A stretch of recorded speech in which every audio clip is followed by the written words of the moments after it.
ទឹកចិត្តឪពុកម្ដាយដែលអង្គុយហាខ្យល់ហាភ្លៀងក្រោមកម្ដៅថ្ងៃនៅមុខមណ្ឌលប្រឡងបញ្ជាក់ថាកូនមិនមែនប្រយុទ្ធតែម្នាក់ឯងនោះឡើយ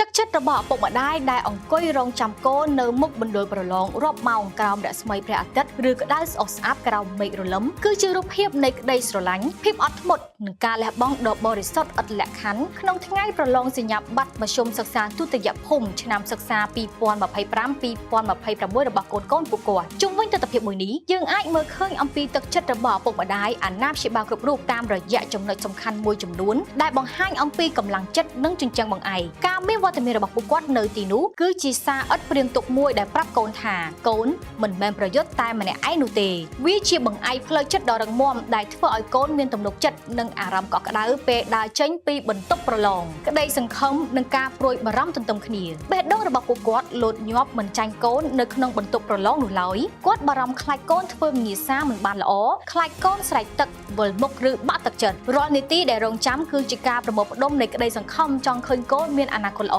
ការលះបង់ឥតប្រៀបផ្ទឹមគាត់សុខចិត្តចោលការងារផ្អាការរកស៊ីស៊ូទ្រាំនឹងកម្ដៅថ្ងៃឬធូលីដីដោយមិនរអ៊ូមួយម៉ាត់សម្រាប់គាត់ដែលជាឪពុកម្ដាយនិងអាណាព្យាបាលសេចក្តីសុខនិងអនាគតរបស់កូនគឺសំខាន់ជាងផាសុខភាពផ្ទាល់ខ្លួនរបស់ពួកគាត់ទៅទៀតក្តីស្រឡាញ់ឥតលក្ខខណ្ឌពេលកូនដើរចេញមកអ្វីដែលគាត់ចង់ឃើញមុនគេមិនមែនជាពិន្ទុឬលទ្ធផលនោះទេប៉ុន្តែជាស្នាមញញឹមនិងសុវត្ថិភាពរបស់កូនទោះបីជាកូនប្រឡងបានឬមិនបានក៏វត្តមានរបស់គាត់នៅទីនោះដើម្បីទទួលនិងលើកទឹកចិត្តកូនជានិច្ចរូបភាពទាំងនេះគឺបង្ហាញយ៉ាងច្បាស់ថាដំណើរការប្រឡងចាក់ចេញពីកម្រិតសិក្សាមួយទៅមួយរបស់កូនមិនមែនជាសមរភូមិរបស់កូនម្នាក់ឯងនោះទេប៉ុន្តែវាគឺជាសមរភូមិរួមគ្នារបស់គ្រួសារទាំងមូលតើទស្សនិកជនក៏ដូចជាមហាជនអ្នកទស្សនាធ្លាប់មានបទពិសោធន៍ផ្ទាល់ខ្លួនឬមានកម្រងរូបភាពណាមួយដែលធ្វើឲ្យអ្នករំជួលចិត្តជាងគេពេលឃើញគាត់រងចាំបែបនេះឬទេអាចចែករំលែកអារម្មណ៍នៅក្រោមវីដេអូនេះបាននាងខ្ញុំហៃសោភាពី Sweep News និង Best TV Boost Strong ឆ្ងាញ់រសជាតិដិតជ្រៅ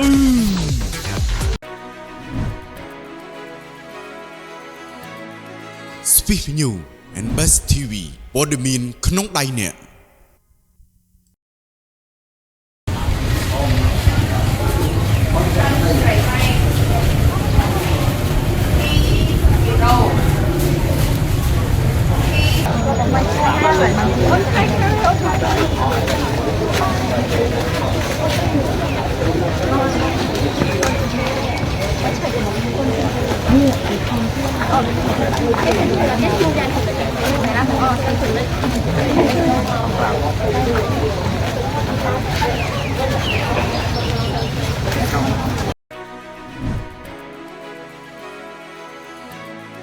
Sweep News and Best TV ព័ត៌មានក្នុងដៃអ្នកម្ទេសមួយប្រភេទនេះមានជាប់ពាក់ព័ន្ធទៅនឹងការផ្ទុះជំងឺមេរោគក្នុងពោះវៀននៅក្នុងរដ្ឋចំនួន27នៅសហរដ្ឋអាមេរិកមន្ត្រីសុខាភិបាលអាមេរិកកំពុងស៊ើបអង្កេតការផ្ទុះនៃមេរោគ Salmonella ដែលត្រូវបានគេស្គាល់ថាជាមេរោគនៅក្នុងពោះវៀនដែលជាប់ទាក់ទងទៅនឹងម្ទេស Jalapeno របស់មិចស៊ិកដែលបានធ្វើឲ្យមនុស្សចំនួន345នាក់ឈឺនៅក្នុងរដ្ឋចំនួន27ដែលជំរុញឲ្យក្រុមហ៊ុនផ្គត់ផ្គង់ Cost Citrus Distributor ប្រមូលម្ទេសដែលបានផ្ញើទៅកាន់ភោជនីយដ្ឋានរួមមានទាំងភោជនីយដ្ឋាន Chipotle Mexican Grill និងភោជនីយដ្ឋាន Judy OBA ទាំងមជ្ឈមណ្ឌលគ្រប់គ្រងនិងបង្ការជំងឺនិងរដ្ឋបាលចំណីអាហារនិងឱសថបាននិយាយថាមានអ្នកចូលសម្រាប់ព្យាបាលនៅមន្ទីរពេទ្យចំនួន36នាក់និងមិនមានអ្នកស្លាប់ត្រូវបានរាយការណ៍នោះទេខណៈដែលការស៊ើបអង្កេតនៅតែបន្ត FDA បាននិយាយថាជំងឺនេះបានចាប់ផ្ដើមនៅចន្លោះថ្ងៃទី19ខែមិថុនានិងថ្ងៃទី20ខែកក្កដាការឆ្លងមេរោគ Salmonella ដែលជាមេរោគក្នុងពោះវៀនអាចបណ្ដាលឲ្យរាគគ្រុនក្តៅនិងឈឺពោះហើយអាចធ្ងន់ធ្ងរជាពិសេសចំពោះកុមារតូចៗមនុស្សចាស់និងមនុស្សដែលមានប្រព័ន្ធភាពស៊ាំចុងខ្សោយការផ្ទុះឡើងនេះបានកើតឡើងចំពេលមានការត្រួតពិនិត្យកាន់តែខ្លាំងឡើងលើសុវត្ថិភាពចំណីអាហារនៅក្នុងឧស្សាហកម្មភោជនីយដ្ឋានបន្ទាប់ពីការផ្ទុះនៃជំងឺ Cyclofluorosis របស់សហរដ្ឋអាមេរិកកាលពីពេលថ្មីនេះដែលជំរុញឲ្យមានការស៊ើបអង្កេតដល់អាជ្ញាធរសុខាភិបាលនិងព្រួយបារម្ភឡើងវិញអំពីខ្សែសង្វាក់ផ្គត់ផ្គង់ផលិតផល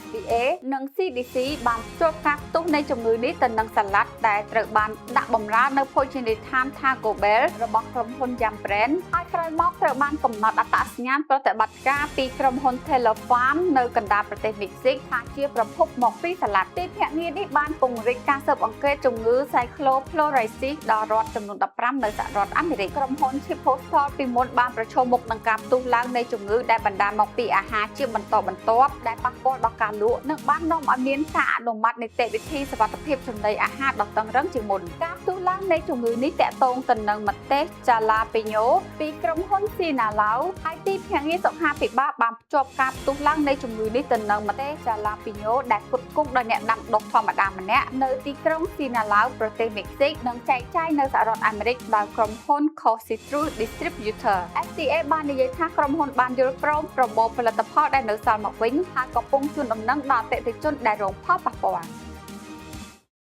នេះខ្ញុំសានលីម៉ាពី Sweep News និង BTV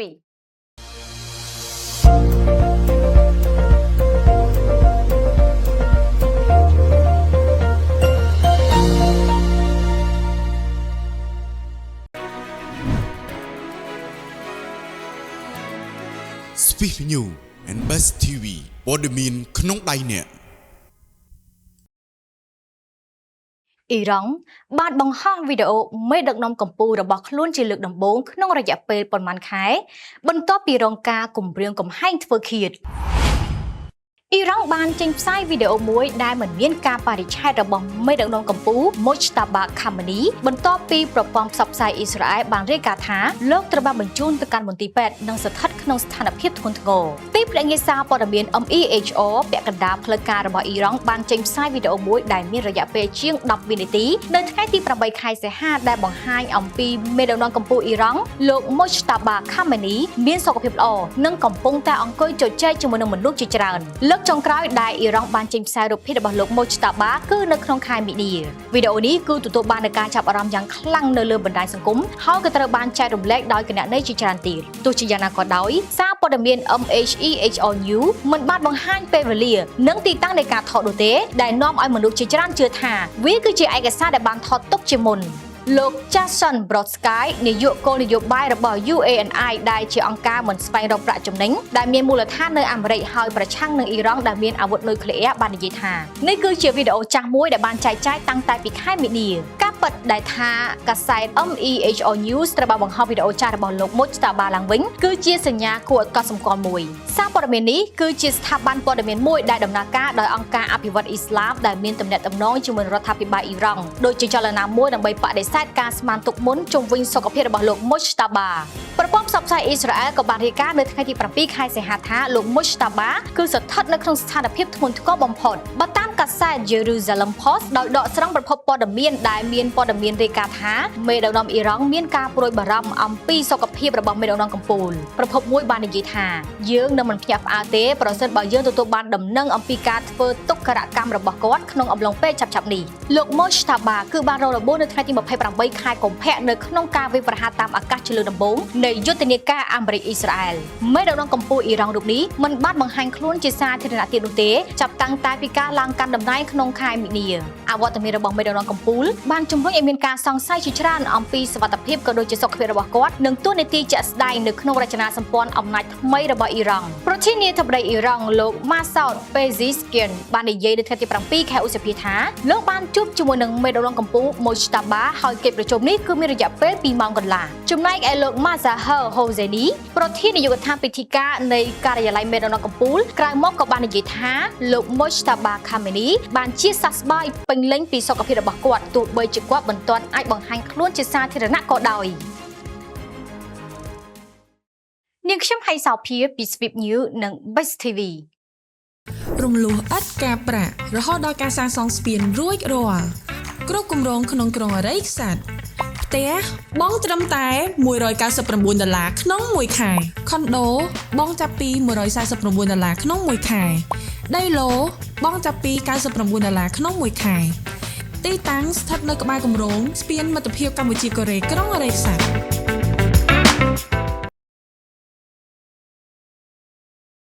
Boostrong ឆ្ងាញ់រសជាតិដិតជ្រៅ